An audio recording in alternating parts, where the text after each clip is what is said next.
ከተረዳችሁ እውነተኛውን ፀሐይ ኢየሱስ ክርስቶስን ታውቃላችሁ። ጨረቃን ደግሞ ስትመረምሩ ማንን ታውቃላችሁ? ድንግል ማርያምን ታውቃላችሁ። ጨረቃ 4 ሰሌዳዎች አሏት። እግዚአብሔር ባወቀ የድንግል ማርያምን ሕይወት በጨረቃ ውስጥ አትሞታል። ስሟም ሶሊያና ተብሎ በጨረቃ ተጠርታለች። ቅዱስ ያሬድ ደግሞ የጨረቃ ክበቡ ይላታል። አሁን ሰማይ ላይ እያያችኋት እንደሆነ የመጀመሪያው ጨረቃ ጠፍ ጨረቃ ትባላለች። ትበሉ ኒው ሙን ማለት ነው። በዚህ ወቅት ጨረቃ አትታይም። በምን? በሰማይ ላይ ብርሃን የሚያገኘው ክፍሏ ወደ ፀሐይ የተጠጋ ስለሆነ እኛ ጨረቃን አናያትም። ፀሐይ ስትወጣ ትወጣለች፣ ፀሐይ ስትጠልቅ ምን ትላለች? ጨረቃም አብራ ትጠልቃለች። እኛ ምንድን እንላታለን? በክ ብላሽ ጠፍ ጨረቃ ትባላለች።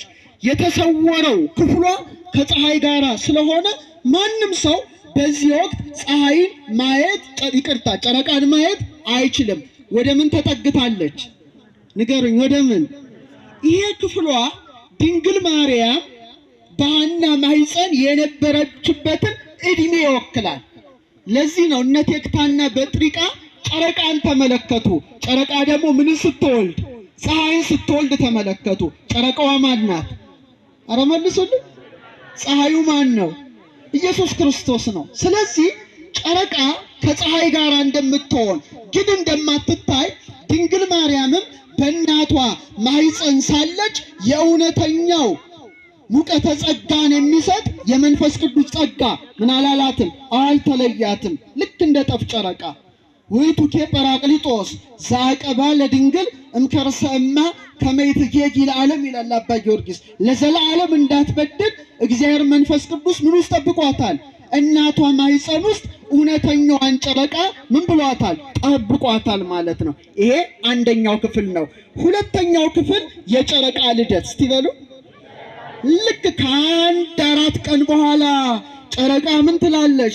ትወጣለች። ስትወጣ ደግሞ ማጭድ መስላ ትታያለች። ምን መስላ? አስተውሏት። ማጭዷ የምታሳየው ወደ ምስራቅ አቅጣጫ ነው። ወደ ምን አቅጣጫ? ወደ ምስራቅ አቅጣጫ። እንዲህ ናት እና አቅጣጫ እንኳን ቢጠፋባችሁ የጨረቃን ጫፎች ካያችሁ ወደ ምስራቅ እንደምትጠቁም መረዳት አለባችሁ።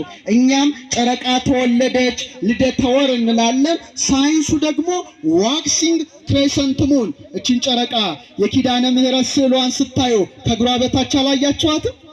አላያችኋትም? አይታችኋታል።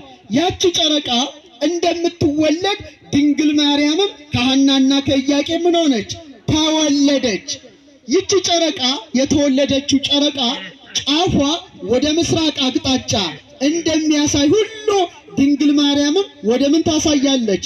ወደ እውነተኛው ፀሐይ ምስራቀ ምስራቃት እውነተኛ ጨረቃ ሆና ወደ ልጇ ትጠቁማለች። ክብር ለእናታችን ይሁን። ወደ ፀሐይዋ የምታሳየን ድንግል ማርያም ናት።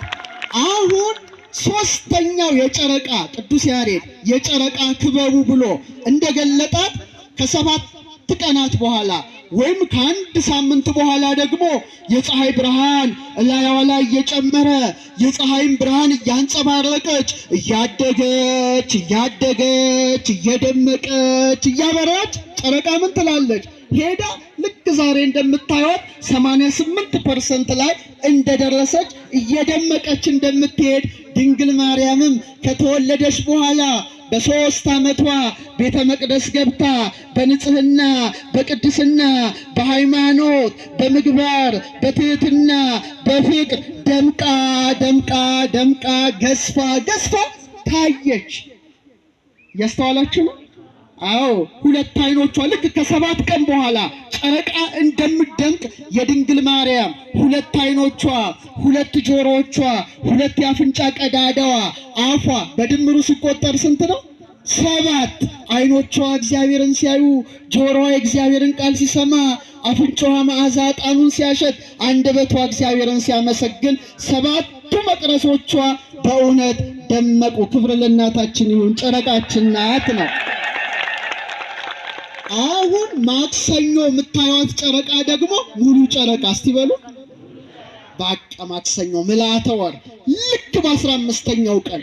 አሁን ይሄ ነው ቅዱስ ያሬድ ለፀሐይ ክበቡ ይቅርታ፣ ለወር ክበቡ የጨረቃ ክበቡ ያላት እዚህ ላይ ነው።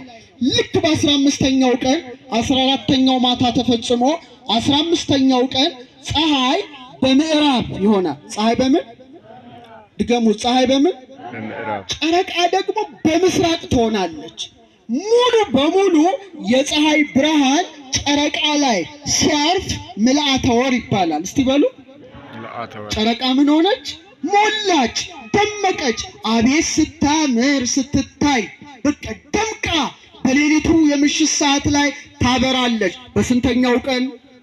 በ15። እስቲ በሉ ምን አርፎባት? የፀሐይ ብርሃን እንደሚያርፍባት ድንግል ማርያምም ሕይወቷ በጨረቃ ላይ ታትሟልና እውነተኛው ፀሐይ ኢየሱስ ክርስቶስ ልክ በ15 ዓመቷ በማህፀኗ አደረ። ድንግል ማርያም ምልዕተ ጸጋ ሆነች። አያችሁ፣ ቅድም መምህራችን መምህር ሄኖክ እንዳስተማሩ ልክ እንደ ሙሉ ጨረቃ ቅዱስ ገብርኤል ምን አላት? ምልዕተ ጸጋ አላት። ጸጋን ምን ያልሽ? ድገሙ። ጸጋን ምን ያልሽ? የተመላሽ ብሎ እንደ ሙሉ ጨረቃ ቅዱስ ገብርኤል የንጋት ኮከብ ሆኖ እውነተኛውን ፀሐይ ለምትወልደው ለድንግል ማርያም አበሰራት። ለዚህ ነው አባ ጊዮርጊስ ቤተልሔም አለ ሰማይን መሰለች አለ። እውነተኛው ፀሐይ ማን ነው? በአንድ ላይ ኢየሱስ ክርስቶስ ነው አይደለ? ከሷ ወጣ አለ። እንደ ሙሉ ጨረቃ ማኅተመ ድንግልናዋ ያልጎደለ ድንግል ማርያም ተገኘች አለ። ህየንተ ከዋክብተ ሰማይ፣ በሰማይ ከዋክብትን ፈንታ አስተራዩ መላእክተ እግዚአብሔር፣ የሰማይ መላእክት ሁሉ ታዩ ብሏልና ድንግል ማርያም ረድኤቷ በረከቷ አይደረብን።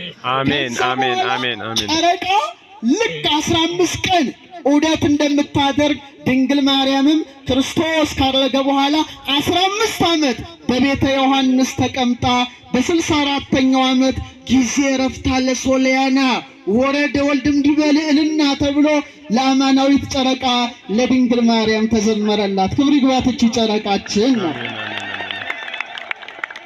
ከ8 ደቂቃ ይላል። እሺ ሌላ ጨረቃ በጣም የሚገርማችሁ